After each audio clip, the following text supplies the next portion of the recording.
Bonjour et bienvenue à cette deuxième édition de la Semaine de la santé durable organisée par l'Association pour la santé publique du Québec. Mon nom est Thomas Bastien, je suis directeur général de cette association. Très heureux d'être avec vous aujourd'hui dans le cadre d'une journée qui est un peu spéciale, qui est la Journée mondiale de la santé. Et oui, on est le 7 avril. Le 7 avril 2022, on est en direct en fait de la Maison de la santé durable à Montréal, plus particulièrement. Très heureux d'être avec vous aujourd'hui en fait dans le cadre d'une matinée qui va être un peu spéciale et qui va avoir pour thématique en fait l'investissement en matière de santé durable. Pourquoi et comment plus particulièrement? Alors, dans le cadre de cette semaine, vous l'avez vu au cours des derniers jours, on a eu la chance de rentrer en interaction avec une multitude d'experts et d'expertes de différents milieux. La thématique de cette année, c'est une thématique qui nous tient énormément à cœur, qui s'intitule « Les Québécois et les Québécoises au cœur de l'économie ». Et pour ce faire, on a eu la chance de parler avec une multitude de personnes. On a parlé d'économie verte, on a parlé d'investissement durable, on a parlé également d'achat responsable, on a parlé au cours des derniers jours de pauvreté, de qualité de vie au travail. Et on a même eu la chance en fait d'avoir des interactions entre ces différentes thématiques à travers plusieurs vidéos directes qui ont été faites à travers Facebook. Donc, j'invite les personnes qui ne l'ont pas encore fait à aller sur notre plateforme YouTube et à aller justement visionner ces différentes capsules. Personnellement, je vous avouerai que ça m'a donné énormément espoir par rapport à l'avenir du Québec plus particulièrement et la capacité à la fois de la population, des collectivités à aller de l'avant avec des innovations, avec des solutions qui vont faire en sorte que la santé durable sera au cœur de nos prochaines années. On l'espère dans tous les cas. Et puis, j'espère justement qu'une matinée comme celle-ci va faire une grosse différence. Alors aujourd'hui, c'est une journée un peu spéciale, c'est une matinée un peu spéciale. Et puis, c'est une matinée spéciale parce qu'on reçoit des célébrités. C'est comme ça qu'on le fait de notre côté, c'est des célébrités. Et pour ce faire, en fait, justement, vous le voyez dans le programme de la journée, on n'y va pas en fait avec des thématiques de messages qui vont être abordés. On y va avec vraiment en fait notre Oshéaga de la santé durable ce matin. Donc, on est avec des têtes d'affiche. Docteur Horacio Arruda, tête d'affiche ce matin. Merci, Docteur Arruda, d'être avec nous aujourd'hui. Ben, c'est un honneur pour moi d'être ici. Et puis, quand vous parlez de célébrité, moi, je dirais peut-être de gens qui ont eu de la visibilité, mais vous savez, il y a des gens très célèbres qui sont dans l'ombre. Et heureusement qu'ils sont là. Je suis bien d'accord. Je vous montrerai quand même mon T-shirt Docteur Arruda à un moment donné. Okay. Vous en faites pas, ça a été... on a la chance également en fait d'être en compagnie d'une multitude de chercheurs et de chercheuses qui ont eu au cours des dernières années ou des derniers mois ou des dernières semaines la possibilité de mener des recherches extrêmement importantes en matière d'investissement en santé publique, que ce soit au Québec ou au Canada. On parle d'Erin Strumpf, de Roxane Borges da Silva. On parle également en fait de Mehdi Ami. Par la suite, on aura une pause santé à 9h45 qui sera suivie directement par une présentation de Madame Castonguay, Joanne Castonguay, qui est commissaire santé bien-être du Québec. Joanne qui nous fait le plaisir en fait d'être avec nous aujourd'hui. Par la suite, on aura la chance de parler de sciences, du milieu scientifique et plus particulièrement en fait de la recherche en matière de santé durable. Ça se fera en compagnie de Carole Jabé et de Jean-Pierre Després. Par la suite, on aura la chance d'avoir Karel Méran qui va nous parler en fait de philanthropie et d'investissement durable plus particulièrement. Et on terminera par un panel assez exceptionnel qui est composé de Corinne Voyer, de Kevin Bilodeau, de David Reynaud et de Sylvain Kido qui nous parleront des taxations et d'impact de taxation sur la qualité de vie de la population plus particulièrement. J'ai l'impression en fait que le dernier mot revient plus particulièrement aux personnes qu'on aimerait remercier. Les personnes qui ont rendu cette journée mondiale de la santé à la SPQ réelle, également cette semaine de la santé durable qui fait en sorte qu'elle est assez exceptionnelle cette année plus particulièrement.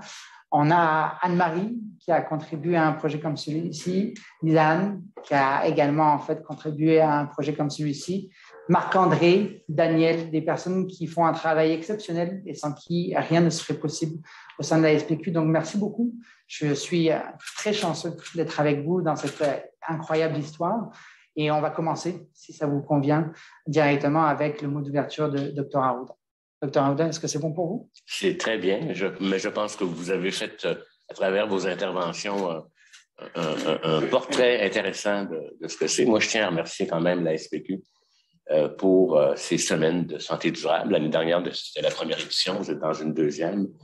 Et je pense que cette mobilisation-là pour plus de prévention et pour un monde meilleur, elle est essentielle et elle doit se faire avec le citoyen. Et votre rôle là-dessus est majeur et on aura l'occasion d'en parler un peu plus tard. Super.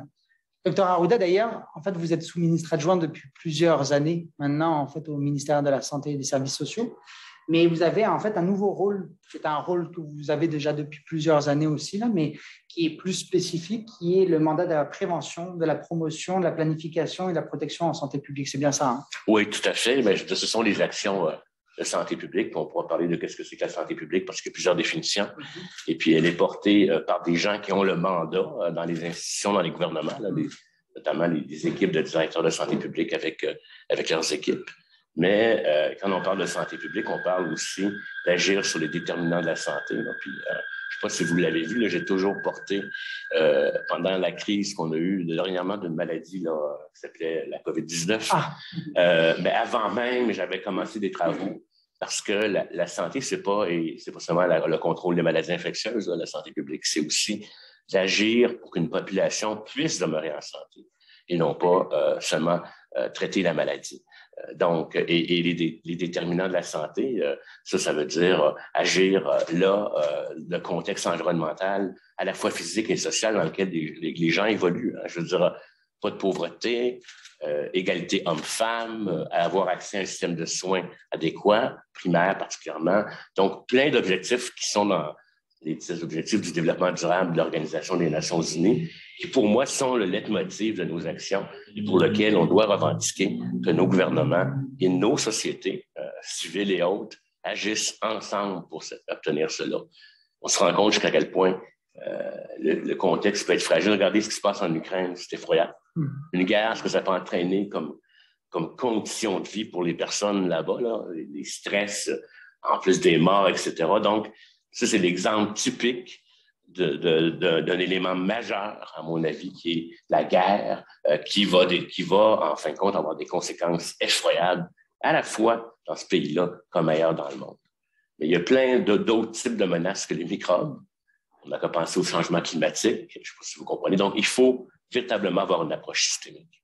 Et c'est intéressant parce que c'est certain que pendant la pandémie, la COVID-19 a été associée à la santé publique et les gens ont associé directement la santé publique à tout ce qui est virus de manière générale. Mais comme vous le dites, on va vers les déterminants de la santé. On a des personnes qui parlent de One Health ou de santé globale plus particulièrement. Oui, avec les animaux parce que c'est tout en interrelation. Écoutez, il faut comprendre qu'il ne faut pas nier l'importance des maladies infectieuses, la vaccination, les programmes qu'on met en place, mais la société actuellement a beaucoup d'autres problématiques, des problématiques de maladies chroniques, de maladies qui sont créées par nos façons de fonctionner dans la société.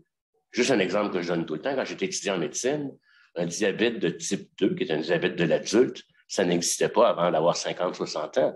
Là, on a des adolescents qui ont des diabètes de type 2. Pourquoi? Ça n'existait pas, tout à coup, c'est arrivé. C'est à cause de nos modes de vie, sédentarité, type d'alimentation, etc., etc.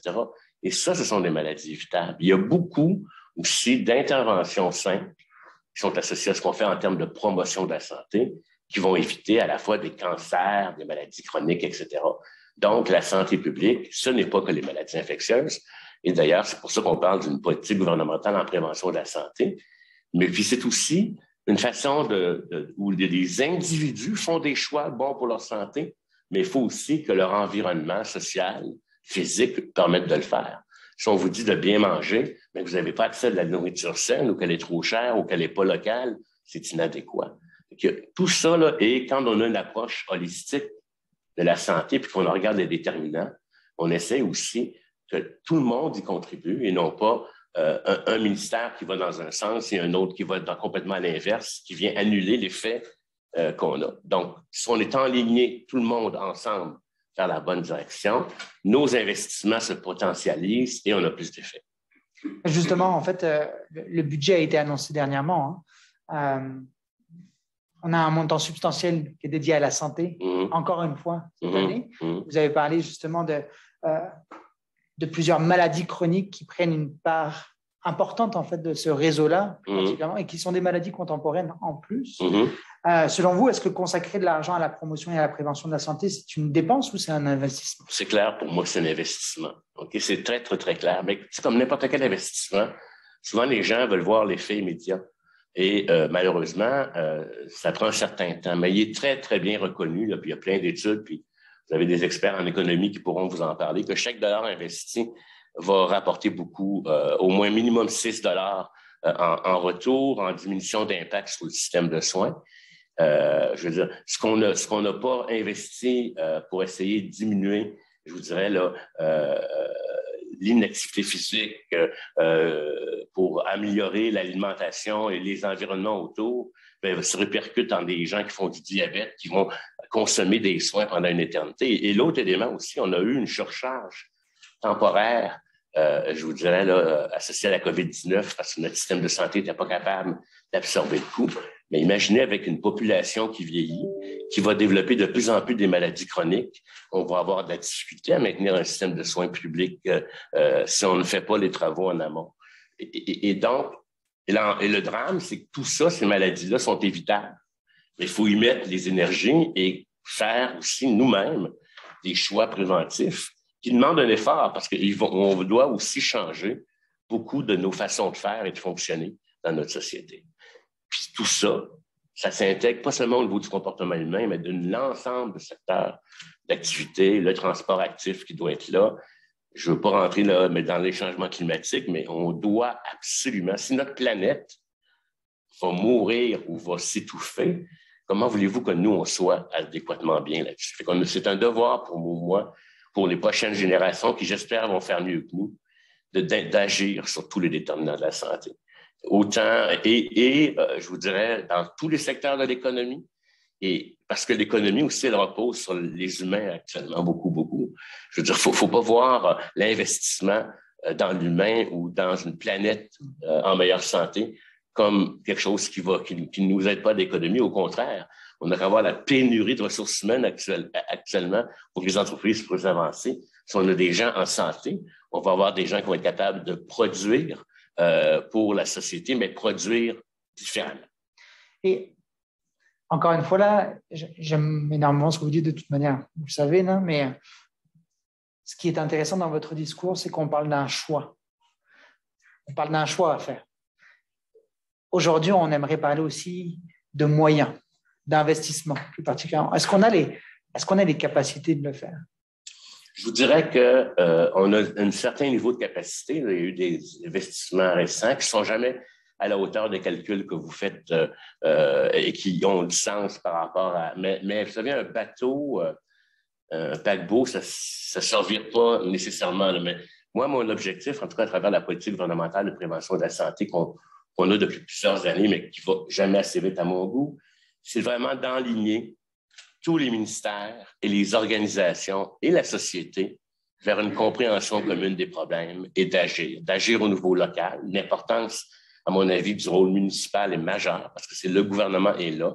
L'environnement dans lequel vivent les gens sont associés à leur propre municipalité. Est-ce qu'on a des pistes cyclables? Est-ce que c'est vert? Est-ce qu'on lutte contre les îlots de chaleur? Est-ce qu'on a essayé d'acheter local? Est-ce qu'on a des programmes d'aide pour les individus? Tout ça, là, on peut avoir des orientations nationales, mais c'est au niveau local. Mais effectivement, je pense qu'il faut faire des choix. Et un des enjeux, et je trouve important dans vos journées, c'est de sensibiliser. Parce que, vous savez, on parle des gouvernements. Les gouvernements, ce sont nos élus. Hein, c'est nous qui les avons mis au pouvoir et ils vont répondre à la demande de la population. Est-ce qu'on voit des gens dans la rue pour demander plus de prévention dans le système de soins? Rarement. Je veux dire, il y a des gens qui vont le faire, mais il faut que les gens prennent conscience qu'on a un choix important à faire, on a un virage à faire dans notre société. Si on veut si on veut laisser une planète adéquate à nos futures générations, puis si on veut que les gains en vie, puis en qualité de vie, surtout, qui est importante, puissent aller continuer, non pas reculer en arrière. Alors, la mobilisation ou la sensibilisation de la population, il y a tellement d'outils qui seraient à notre disposition. On va se le dire, hein, il y a tellement d'outils. Comme vous dites, il y a des outils comme ceux-ci. Aujourd'hui, on va parler d'autres outils. L'investissement, les choix en fait, qu'on fait personnellement peuvent avoir aussi un impact de notre côté. Est-ce qu'il y a d'autres choses qui nous manquent, autres que la sensibilisation et la mobilisation? Ben, je pense qu'il faut comprendre que, comme tout changement, ça prend un leadership important que nos gouvernements doivent prendre. Moi, c'est dans le sens où c'est comme ça que j'essaie de travailler la politique gouvernementale en prévention de la santé, là, parce que la pression sur le système de soins est toujours là. Hein. Vous savez, là, c'est comme, en exemple, je donne l'exemple souvent, les maladies infectieuses en santé publique, c'est comme notre salle d'urgence. C'est là que les urgences viennent. Mais vous avez toutes sortes d'épidémies, de maladies chroniques là, qui sont là et qui augmentent, qui vont faire sauter le système. J'ai comme l'impression qu'il y a une volonté, puis moi, je pense qu'il y a cette volonté d'information, de mobilisation, mais de demande aussi du public par rapport à comprendre qu'ils ont besoin de services, parce qu'il y a des services de prévention, de promotion, à mon avis, qui sont absolument essentiels. On est en avance. On a du temps devant nous. Ah, ben c'est ça. C'est rare. C'est une ressource très importante. Exactement. Et puis prendre le temps, c'est ça qui... Et le temps de réfléchir un peu. Ben, moi, ce que je trouve intéressant, et puis étant donné que vous êtes en relation avec la PGPS, donc ce programme gouvernemental qui fait en sorte qu'on a des relations avec tous les autres ministères pour mettre en commun en fait, des actions en matière de santé et de qualité de vie de la population, vous avez eu en fait une bonne nouvelle hein, par rapport au budget actuel. On double en fait le montant. Est-ce que c'est un programme qui est amené justement à avoir encore plus d'ambition de votre côté? C'est ça que vous avez amené? C'est clair dans ma tête. Puis il faut comprendre que ça a été déjà dans une structure, puis pour avoir, parce que je suis membre aussi de ce qu'on appelle le réseau global de Health in All Policies, santé dans toutes les politiques. Et puis, le Québec, c'est dénoté. Mais vous savez, les gouvernements, et ça, c'est partout dans le monde, on dit travailler en silo. Hein? Et les gens sur le terrain nous disent, vous arrivez tous avec vos programmes, c'est pas intégré, c'est souvent pas adapté à nos choix. Moi, je pense que la politique gouvernementale de la prévention de la santé, il y a des investissements. On a déjà créé des tables intersectorielles dans le territoire, etc. Mais moi, mon objectif, c'est de continuer ce travail, je dirais, transversal pour faire que nos orientations se contredisent pas, mais s'aident, que l'éducation est dans le même sens que la santé, etc. Que je puisse travailler avec le ministère du Transport pour le transport actif, par exemple, travailler avec l'environnement pour un meilleur assainissement de la qualité de l'air, etc. Travailler avec la sécurité civile pour l'adaptation au changement climatique. Tout ça, c'est important. Mais c'est important aussi que ça se répercute au niveau régional et local. Fait que moi, en tout cas, dans les mois à venir, mon objectif, c'est de m'assurer là, que cette vision-là, elle se rende jusqu'aux citoyens puis aux communautés comme telles. Et je tiens à dire qu'une des forces aussi, c'est que c'est pas seulement les gouvernements. On travaille avec la société civile, avec les groupes communautaires. Il y a différentes tables de groupes communautaires qui sont essentielles, à mon avis, à ça. Fait que moi, je pense qu'il faut que ça devienne au-delà du document et au-delà des actions qui sont marquées là, une réalité, puis une prise de conscience de ça. C'est un instrument parmi d'autres, mais pour moi, actuellement, c'est le leadership qu'on doit faire et je vous dirais la diffusion, l'implication et la compréhension. Et je tiens à vous dire souvent, c'est une approche qu'on appelle gagnant-gagnant.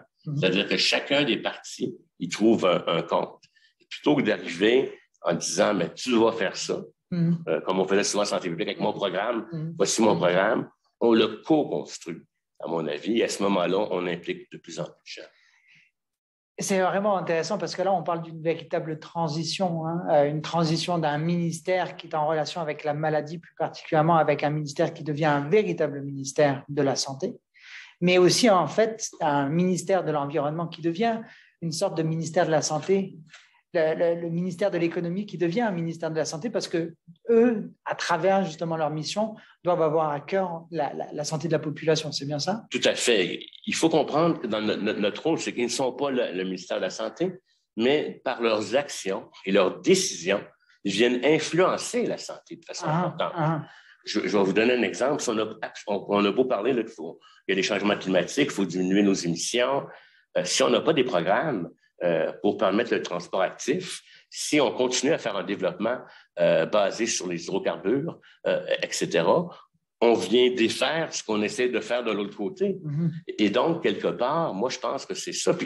Et c'est pas seulement les ministères, on contribue. Et la santé est un moteur économique. Juste vous dire dans le sens, quand vous avez un peuple en santé, vous avez moins de dépenses de santé, vous investissez moins dans ces secteurs-là, vous devez investir ailleurs.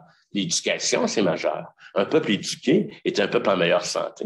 Il y a des pays, par exemple, quand on regarde les indicateurs de santé de Cuba, qui investissent moins dans leur système, mais les gens ont des meilleurs indicateurs parce qu'ils ont investi en santé primaire, en prévention de façon très importante. Donc, moi, à mon avis, je pense qu'on le comprend. Il n'y a plus une seule personne qui a le contrôle pour dire c'est moi qui ai la réponse et la solution. Elle doit se faire en partenariat. Elle doit se faire avec une vision qui est partagée. Et je vous dirais plus que ça, le citoyen est là aussi. Puis on a un devoir aussi à corriger une chose qui est très importante en santé publique, c'est les inégalités de santé. Je veux dire, les inégalités sociales qui vont faire qu'on va entretenir, il y a vraiment des groupes qui sont vraiment beaucoup plus vulnérables que les autres. Et on a tous avantage comme société à bien s'en occuper parce que ça finit par avoir un impact et nous toucher. C'est comme l'injustice mondiale actuellement. Ce qui se passe ailleurs va finir par nous rattraper.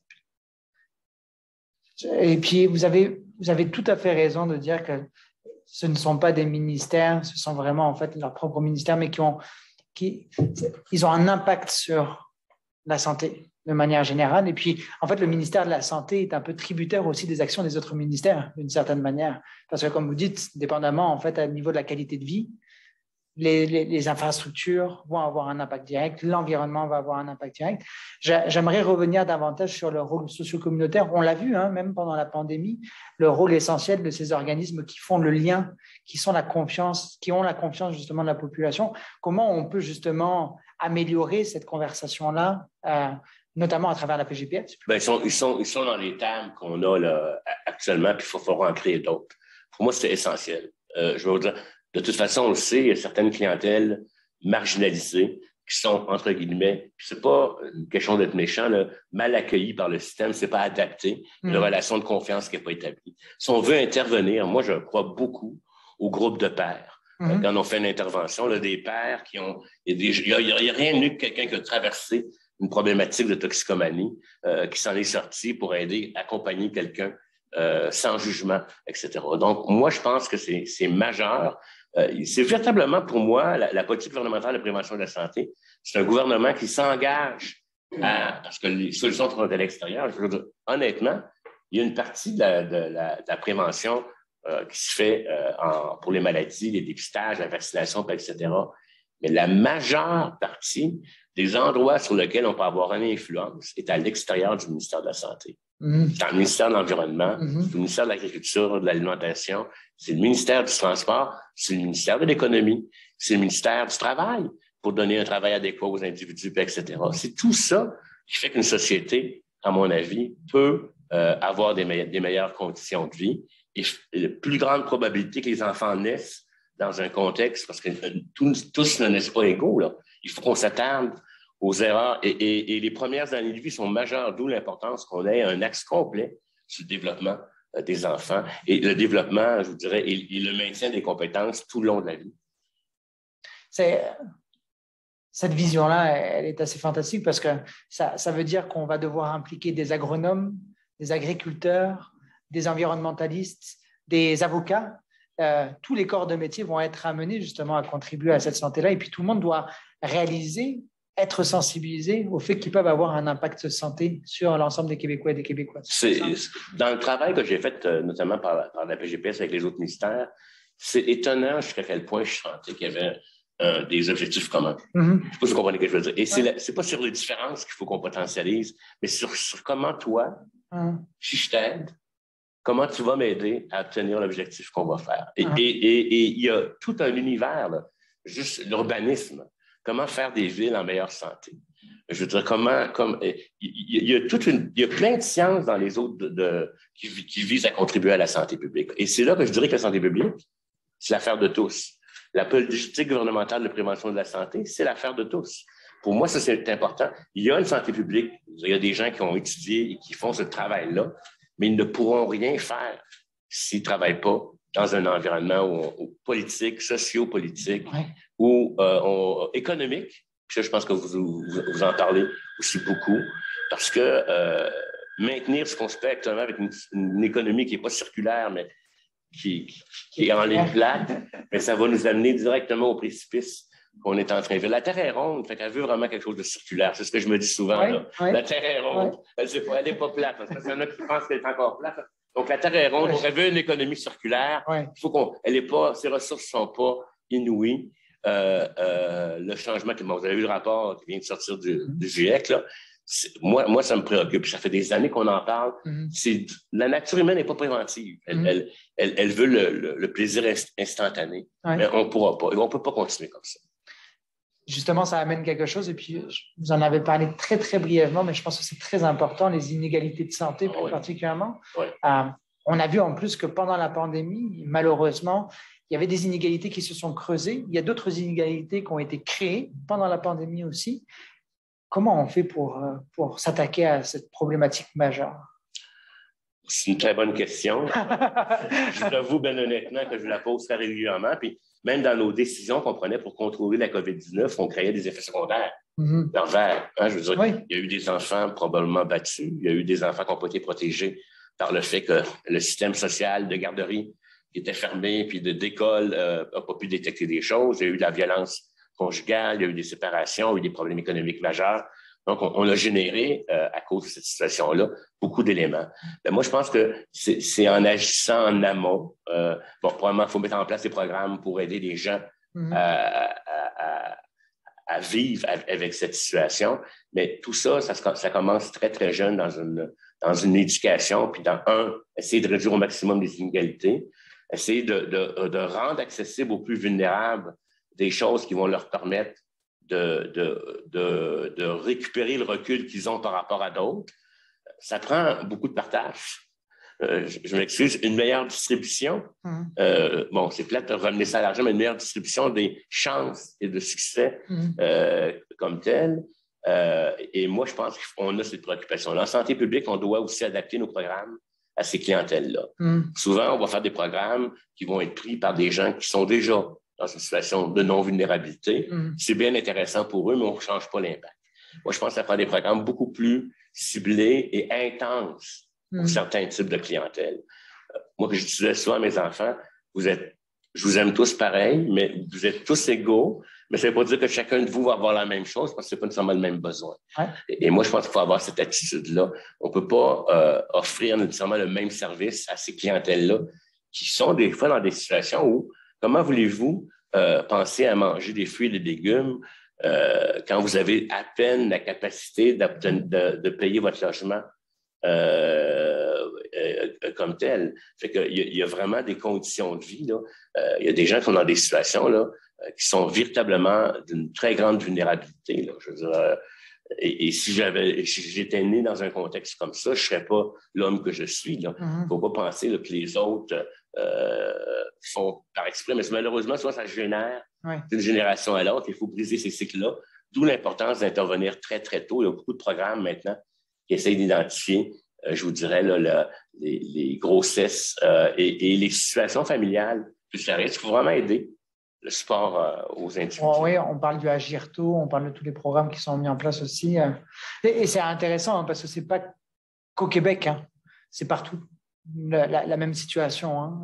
Cette pandémie qui a affecté, qui a créé des inégalités, qui a accentué les inégalités. On parle beaucoup de rétablissement, justement, et puis vous dites, là, il y a des actions à mettre en place, plus particulièrement avec le socio-communautaire. Je pense qu'on arrive vers la fin, en fait, de notre échange, et puis moi, j'aimerais aller sur le personnel, pas si personnel que ça, mais je pense que vous êtes un amateur d'art et de culture. C'est bien ça? Ah, absolument.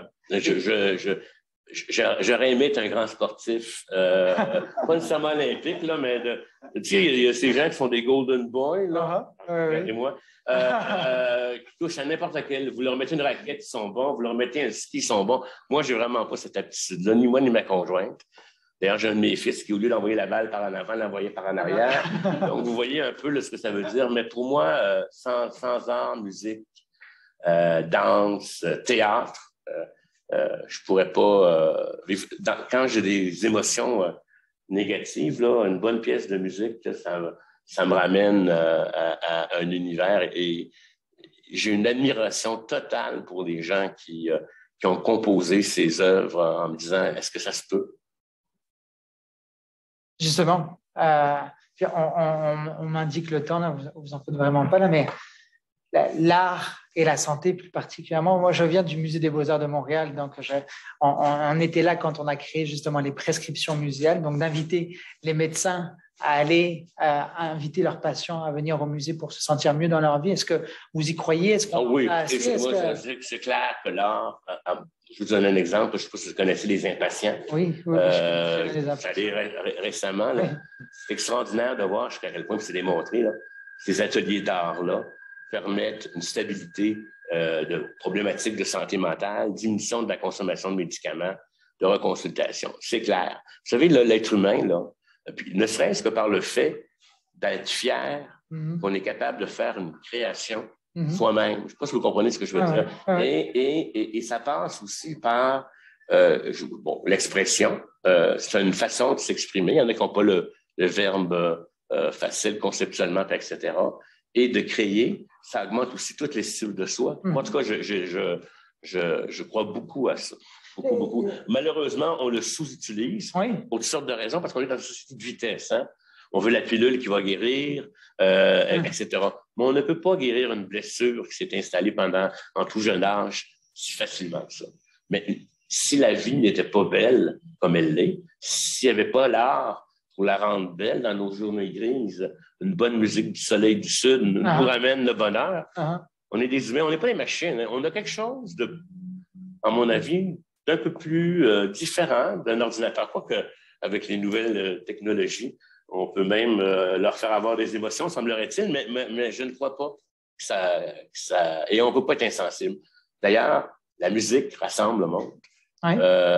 C'est un langage universel. On n'a pas besoin de comprendre des paroles pour sentir le sentiment que ça l'exprime. Donc, c'est extraordinaire.